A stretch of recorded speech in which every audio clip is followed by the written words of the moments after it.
Magandang umaga sa iyo, Kirby. Si Harry Bayona niyo yung makakasama na maghahatid ng ulat panahon. Tuluyan na nga pong nakalabas ng bansa si Bagyong Maring sa ngayon. Ang tanging weather system na lang na nakaapekto sa atin, partikular sa Luzon, ay ang southwest monsoon o hanging habagat.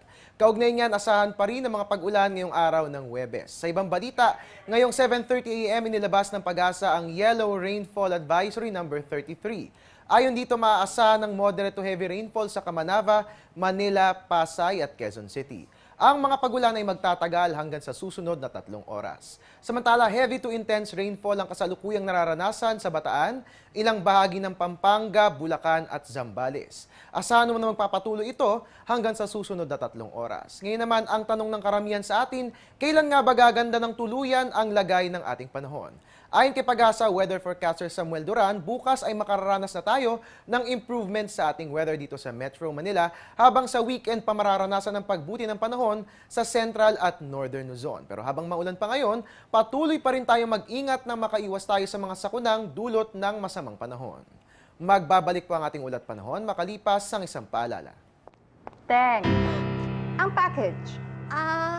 Ma'am, sabi ng Air 21 on the road na.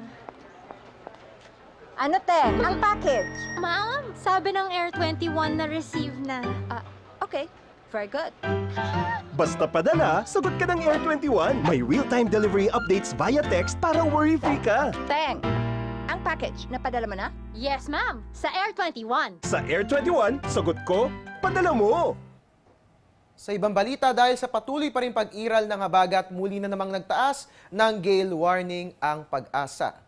Apektado po nito ang northern at western seaboards ng Luzon na makararanas ng rough to very rough na kondisyon. Magiging mataas nga ang alon sa mga baybayin ng Batanes, Calayan, Babuyan, northern coast ng Cagayan, Ilocos Norte, Ilocos Sur, La Union, Pangasinan, Zambales, Bataan, Metro Manila, Cavite, Batangas, Occidental Mindoro at kasama rin po dyan ang Palawan. Samantala, sakop din ng babala ang eastern seaboards ng northern at central Luzon kung saan naabot ng 3.4 to 5 meters ang taas ng alon. Pinag-iingat lahat ng mga residente sa eastern coast ng Cagayan, Isabela at Aurora. Nakataas din po ang gale warning sa eastern and southern seaboards ng southern Luzon na makararanas ng mga pag-ulan na magdudulot ng rough sea conditions. Partikular na maapektuhan ang Quezon pati ang Pulidio Island, Camarines Provinces, Catanduanes, Albay, Sorsogon, Oriental Mindoro, Marinduque, Romblon, Masbate at kasama rin po dyan ang Burias Island. Ang lahat ng mga kababayan nating mangingisda ay inaabisuhan na huwag munang pumalaot nang sa gayon ay masiguro ang kaligtasan.